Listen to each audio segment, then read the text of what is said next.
What's going on, everybody? So this is the part 2 to our first video.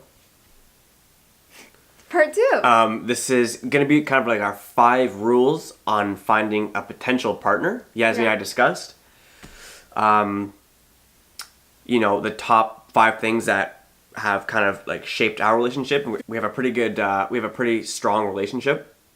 Actually, a very strong relationship. We're young, happy, in love. It's kind of cheesy, but it's really cheesy. That's the way it is. But and we've done it even in comparison on our previous relationships, and kind of we've had some good ones, we've had some bad ones. So we're kind of picking and extracting the best things we found on finding each other. Exactly. So these are our top 5 rules on finding that potential one.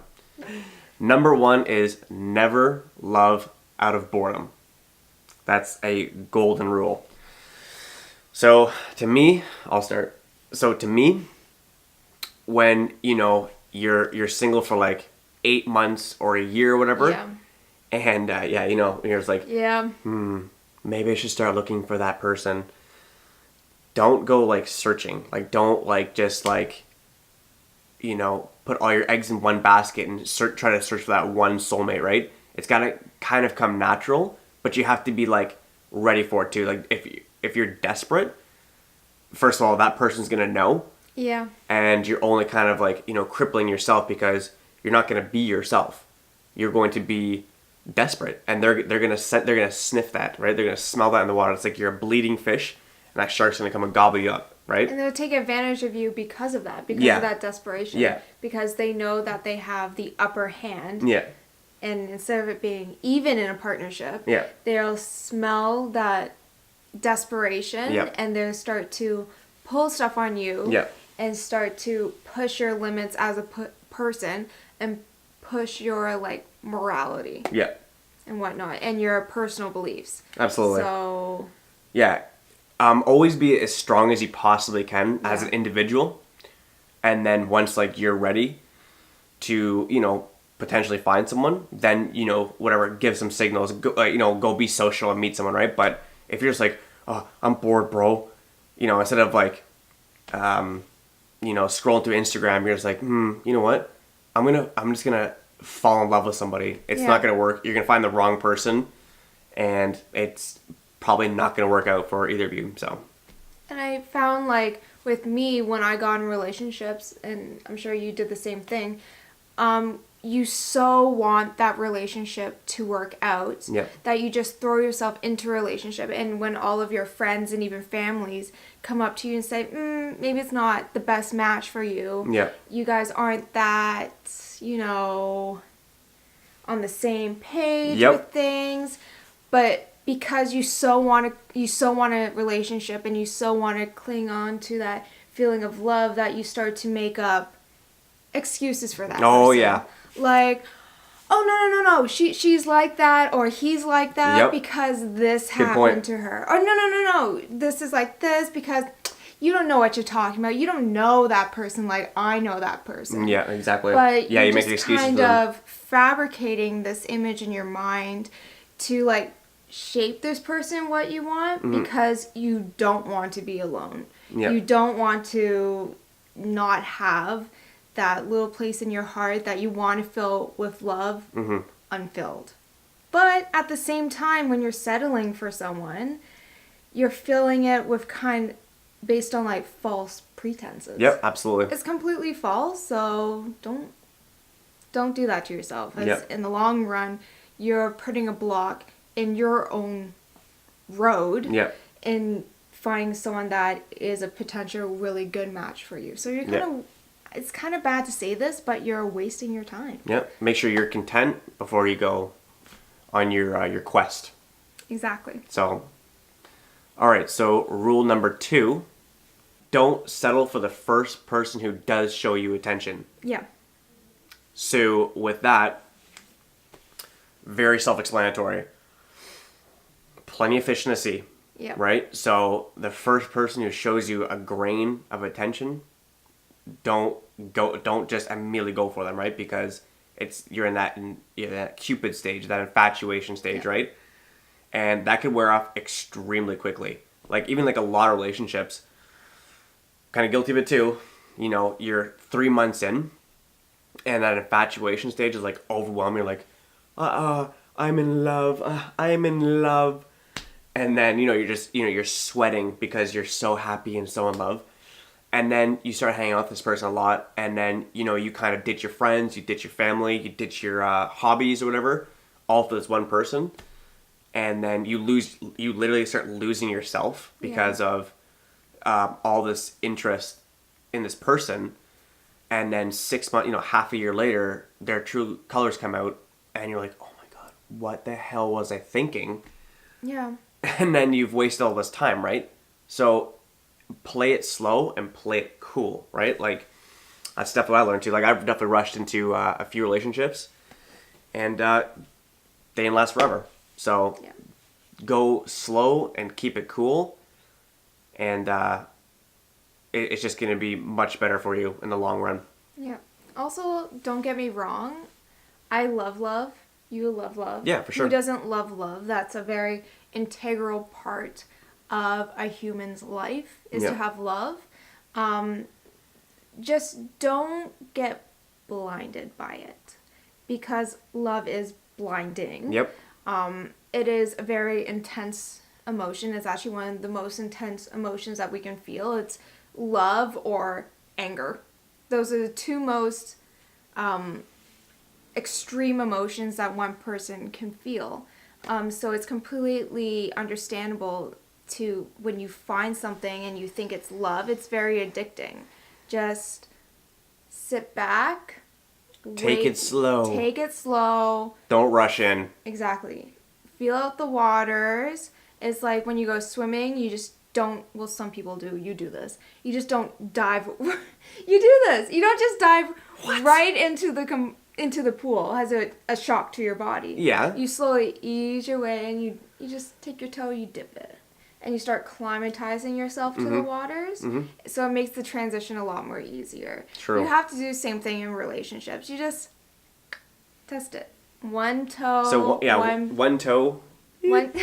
Into the water. Exactly, and then slowly. I just cannonball. I'm like, yeah, whatever. That's what I mean. You just jump like freaking head first into it. Well, I used to. Then I realized I'm like, oh, I should probably slow down a bit, dude. Yeah, it's not very good for you. You don't want to shock your body. It's not fun. Yeah, don't put yourself into shock. It's not fun. No. Rule number 3. Make sure you both have something to offer. Don't get me wrong. Love is great, but it's not everything. Both parties have to bring something to the table. If this is what you like, if one person brings in something very monetary to the relationship, the other person has to counterbalance it. Yeah. Like, the other person has to do something with that monetary value. Yeah. It's like you have a partner that is bringing home the bacon, making a lot of money. The other person has to take care of things that person doesn't have time for. Yeah. Like, if you think about, like, the traditional, I'm going to use this as an example, like a traditional family dynamic. The guy brings home the bacon, so he's at work a lot, he's spending a lot of time in the office, he's traveling for meetings and stuff like that. The woman in the traditional family dynamic would take care of the household, take care of the kids, because the other partner does not have time for that. So where one person picks up a ball and one drops, the other person has to be there to pick up all the balls that the other person can't handle. All the balls. All the balls. All the balls. Yeah, no, I definitely agree with you. So from a female's perspective, I'm not sure why I'd speak, but I would say if I was a chick, this is what I'd dislike. If I came home from work and I dropped my bag off and I saw my boyfriend, you know, with his hands down his pants, flicking through the channels, I'd be like, so what did you do today? What? I'd be like, did you do anything today? Not really. Why? I'd be like, this guy sucks, right? Yeah. So even though you might love this person, you're gonna resent them. Like, they have to bring something to the table. Yeah. And don't go searching for it and, like, you know, interview the person on your first date. Be like, so what do you do? What can you bring to the table for me? That's like a business meeting, right? You're not interviewing the person, but like, you know, as you get to gradually know them, see what they're doing. Like, you know, Yazzie and I both work full time. Yep. We're balancing lots of things. We're vlogging now. Yeah. We're doing a whole, you know, all kinds of stuff, right? So this is a very balanced relationship for both of us, right? But Yep. the probability of you resenting someone who doesn't bring anything to the table, if it's not surfacing in the beginning, it's going to surface later 100%. Unless, like, you know, you're kind of absolutely blinded by love and you're just, like, baffled by this person. You just think they're incredible, even though they're laying on the couch half naked watching Looney Tunes all day. You could still love them. I'm not saying, like, love is love. If you love this person, do your thing, right? Yeah. I'm just saying, like, for a relationship that's going to take it to the next level or it's going to advance, definitely both people need to offer something. Either it's work or, you know, a hobby or something, but you got to bring something to the table. Like in relationships, I'm pretty sure for everyone, the end goal is to spend the rest of your life together, and you're supposed to build a life together. Yeah. Like I've been in relationships before where I was seeing someone, and even though we weren't that serious, as we got down the road, there's that tiny voice in the back of my head that says, okay, what happens if you guys do get married? Who's going to support the family? How are you going to support the family? So those thoughts constantly run through everyone's head, whatever type of relationship you're in, because the end goal is to create a life together. And neither party wants all the responsibility to be on them. So you have to make sure you guys are in the same boat. Like... Yeah. You guys, like, compatibility is really, really important. You know, if the person's hot, if the person's attractive, you're like, damn, like, that chick or that dude is a stud, that chick is a 10, she's a rocket. Sometimes that fades away, and you're just like, you're left with this, like, daft person. You're just like, what have I done? What have I done? Right? There's got to be some sort of compatibility. Looks are important. Like, go, you know, if you go you're that type of person. Yeah, no, go for someone who's good looking, right? Like, go for someone who's like, yeah, like, you could be like, oh man, this person's good looking, this person's whatever, because, like, you know, you look at that person's face every day or whatever, right? And a good personality, that's key too. Like, personality, like, looks fade, personality's forever, right? Yeah. And then compatibility. So, say, like, you're a big backpacker and your girlfriend's like a makeup artist, for example, right? And you're like, babe, let's go, like, I want to go camping. She goes, nah, I'm going to hang out with Sephora. And you're like, okay. And then, you know, you kind of compromise. You're like, all right, well, I'm going to go to Sephora while you get your makeup done for an hour and you talk to some girls. I'm just going to go scan through the perfume section for 45 minutes, look like a creeper. And then, you know, on some weekends, she says, yeah, you know what? I'll actually come backpacking with you or camping. That's like compromising. So that's like keeping interest in people's, like, both people's hobbies, right? That's like a part of compatibility and compromising. Compromising is absolutely key to a strong relationship. Like, Yasmin is a girly girl. You know, it's all, like, I love it, of course, right? You can tell. Yeah. All right, don't get too cocky there, bud. But Full face of makeup here. Yasmin's super girly, and some of the things she does, I'm just like, I'm not interested. No offense, dude. No, I know. I'm not interested, but I'm like, all right, for her, I'll do it. And you know what? It ends up kind of being cool because you're learning something new or whatever. Like, when she talks about her makeup, like, I have no idea what she's talking about. I have no idea what she's going on about. And this chick just talks forever. But it's kind of cool. Like, you're learning something or whatever about makeup, and I'm like, oh yeah, that's awesome, sweetie. And I support her because that's what makes her happy, right? And she likes other things too, but I'm just using makeup as an example. I like vehicles. Like, I can talk about Toyota Land Cruisers for forever. Like, I'm obsessed. Non-stop. I'm literally obsessed. Like, I'm obsessed with Land Cruisers. Like, I could go on forever about that stuff, and I'll go to, you know, chapters, and I'll read magazines on it, and then I'll show her, and she'll be like, at the beginning, she's kind of like, whatever that is. But now she kind of displays some interest, right? Because she knows that I'm passionate, and I love that. So she's like, oh, there's a little bit of reciprocity, right? So I indulge in some of the things she likes, and then she indulges in some of the things that I like. It's literally a polar opposite spectrum, because I like the more masculine things, and she likes the more feminine things. So it's just like, you can make it work, right? It's going back to compatibility. Even if you guys are opposite, if you guys compromise, that's awesome. If there's compatibility and you guys like the same thing, that's cool too. If you want it to work, you'll make it work. This brings us to numero 4, which is don't depend on one person, be independent. So, can't stress this enough. Believe it or not, when you're independent and you can show your partner that you can go do things by yourself and you don't have to be glued to your partner's side 24/7, they find you more attractive. Yep. Trust me.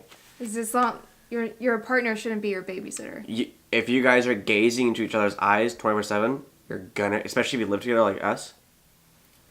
I love gazing. You have such pretty eyes. Oh my god.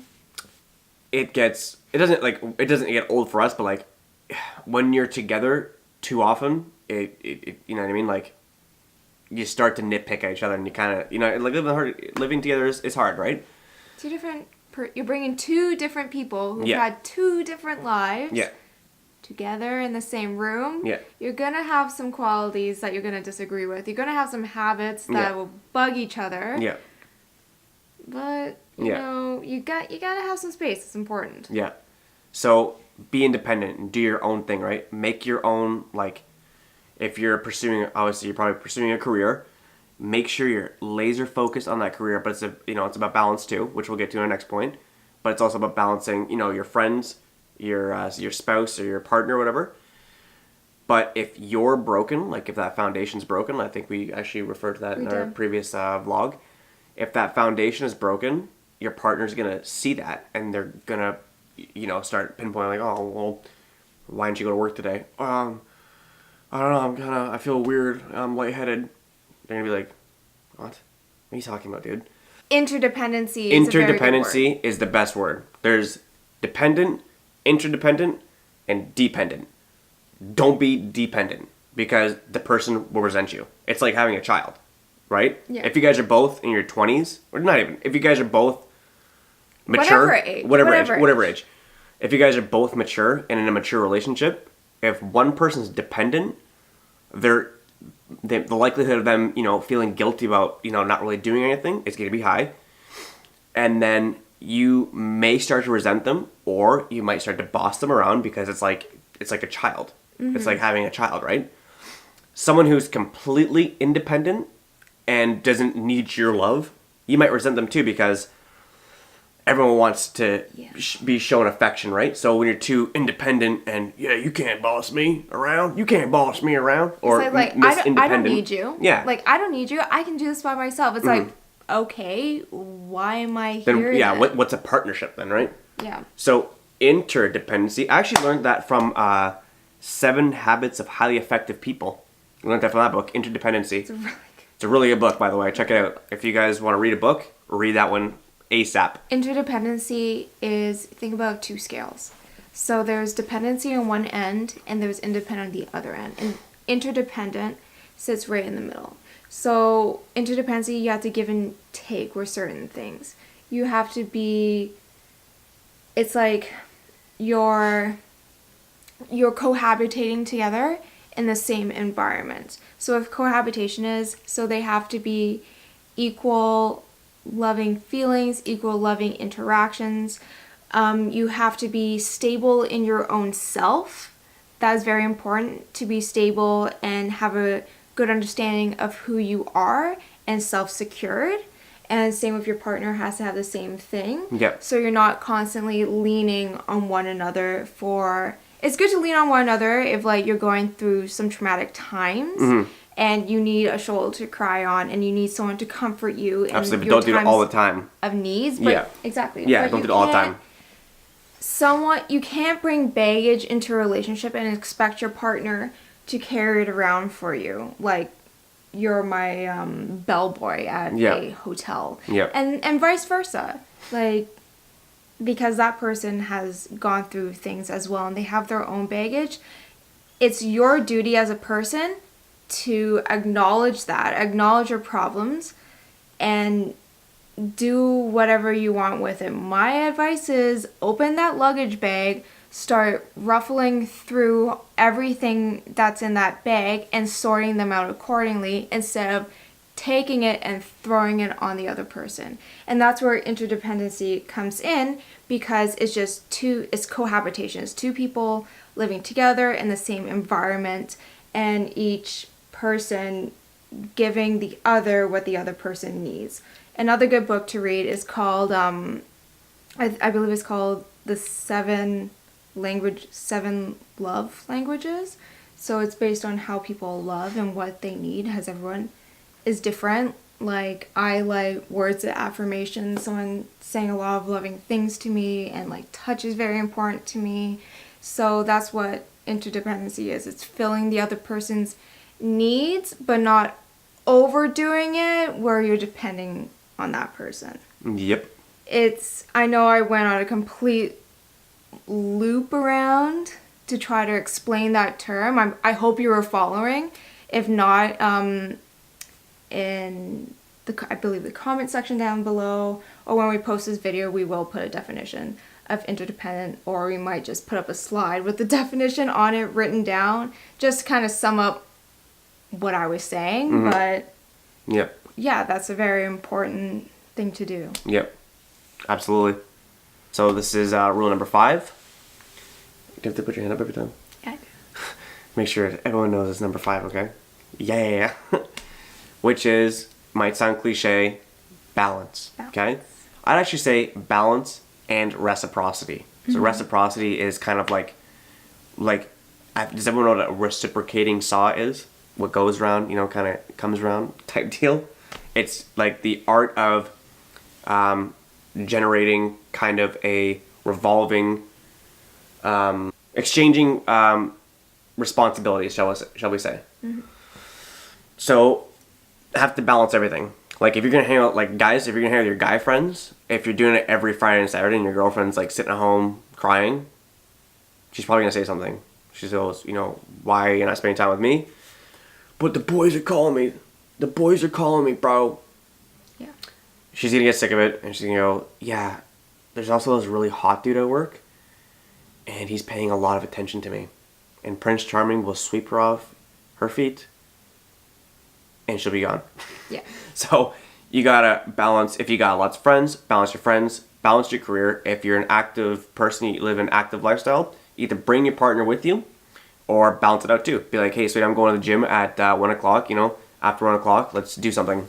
Mm-hmm. Even when it comes to expenditures, if you're going to go out and you guys are spending money together, balance that too, right? You don't want to go broke trying to impress someone. Yep. Or spend money you don't have. That's a big one, because you really want to impress your potential partner, Yeah. But don't go out and spending too much money, because they'll get used to it. Exactly. When you start spending all this money, they're gonna be like, oh, this guy has a lot of money. Let's do some stuff. Let's get out there. Let's get involved, right? So don't be whatever. They're gonna expect it from you. Yeah, don't be a big spender right off the bat. Don't do that. Delegation of responsibility, huge one. Mm-hmm. So, Yasmin and I, we split up chores at home perfectly.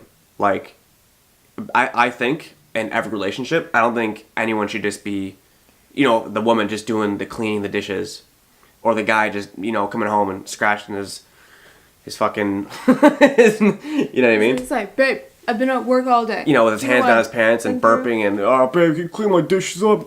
It's not gonna fly. Like, I don't like that. So what I try to do too is, what we try to do is delegate responsibility. So laundry day and our meal prep day is Sunday. So say we get up in the morning, we do our daily routine. We'll be like, Yasmin will be like, okay, so I'm gonna tackle, the dishes and start meal prepping, mm-hmm. while I'll do the laundry, yep. Right? I'll clean the laundry, put it away, make sure the room's nice and clean, and then I'll go outside and make sure the car's, spick and span, right? So I'll check all my fluid levels in our car, because if girls want to do it, they can, but they're not really that interested. They go, oh yeah, that works. I don't want to do it. That engine still runs. It's good. Hey, It's got three wheels. Still goes. How I check the car, I turn it on. Yeah. All the no lights are coming up. I'm Perfect. like, sounds good, man. Yeah. Good to go. Let's go. Off, click. Yeah. Out. Yeah. So there's a lot more intricate measures you need to take when you have a car. So yeah, like, you know, I'll check the fluid levels of the car, tire pressure, make sure it's good for us because we commute, right? An hour commute or 2 hours every day. What? Stop it, Jay. You're right. We have a 2 hour commute every day. So you got to make sure the car's in working order. You don't want to break down because that's really expensive.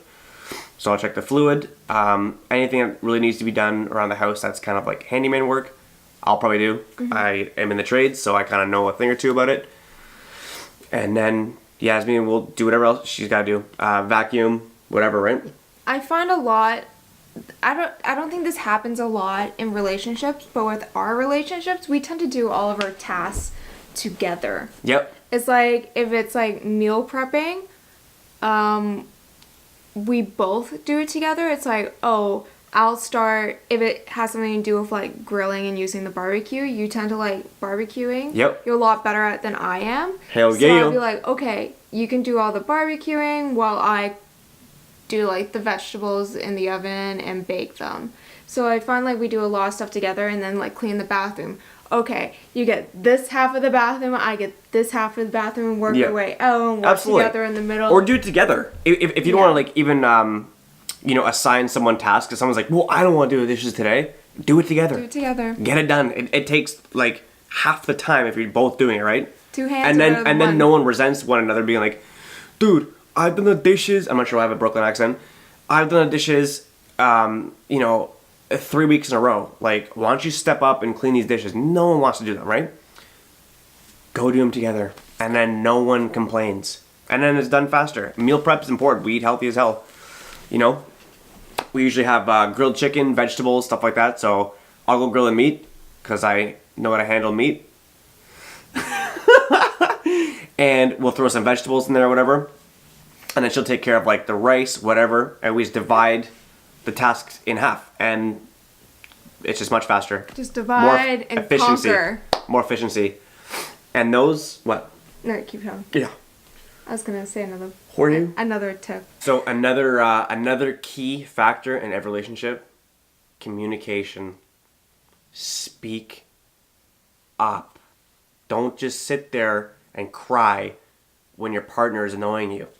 It's not even that. Just don't sit there and say nothing. Yeah. Because whatever gender you are, that thing is gonna sit in your head, and it's gonna sit there and wait, and like a lion before it pounces on its prey. It just sits there and waits and waits and waits. Yeah, you're gonna freak out. And waits, and then it starts to like eat away at your insides. Yep. And then you start to get really angry at your partner. Then you start to turn very passive aggressive and start saying stuff that you don't actually mean, but you're only saying that because something that happened 2 days ago is still in your head and still bugging you.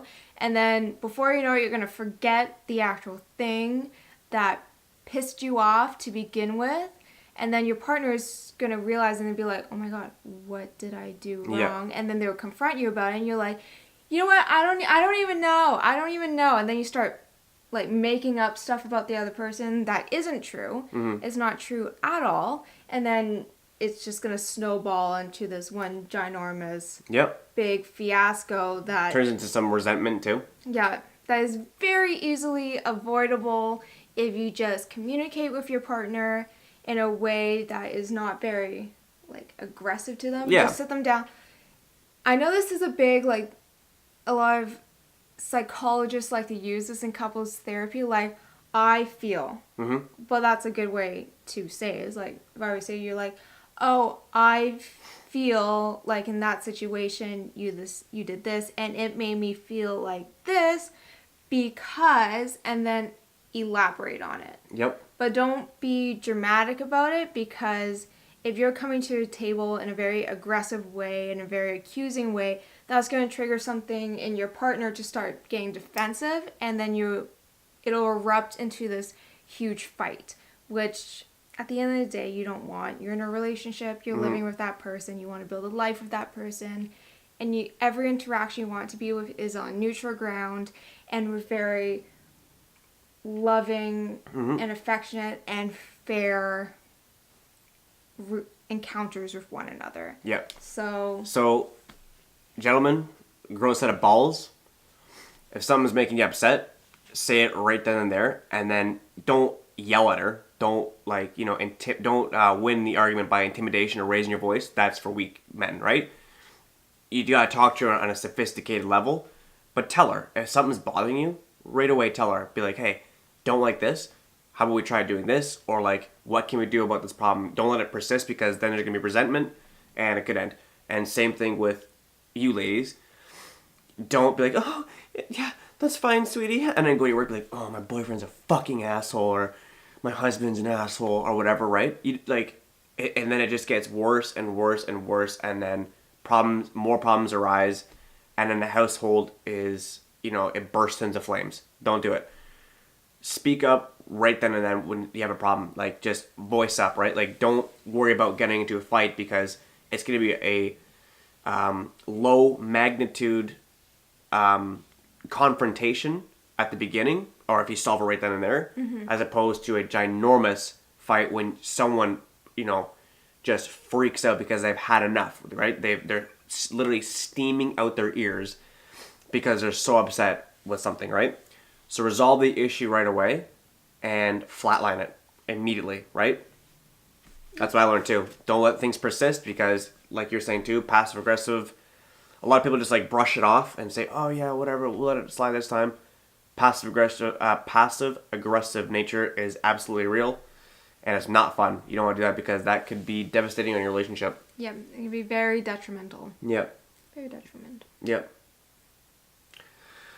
Well, I think that that wraps it up. That wraps it up. All right. Those are the tips into helping you find a really good partner. And when you do, what to look for in that person, and also how to kind of like maintain. I think we wrapped it all up. It's kind of like beginning, middle, I wouldn't say end, but beginning, middle, and continuation of whatever. And that's what we found worked for us. We're going on 2 years here, and like we're obviously doing pretty well. Yep. We're happy. Everything's working out. We're striving for goals. We're pursuing what we want to do, and we've when we first started, it was pretty rough, to be honest, right? So that's why we're giving you this advice right now, is because just skip the rough patches. Yeah, the rough patches, and just like get right to the what do you want to call it? The good stuff. Yeah, right to the good stuff, right? Good stuff. So, anyways, hope you guys like this video. And if you like it, make sure to subscribe below. Click the thumbs up button if like you button? like it. The thumbs up. The thumbs up button. But it's a thumbs up. Yeah, it's a like button. Yeah, whatever. The thumbs up button if you like it.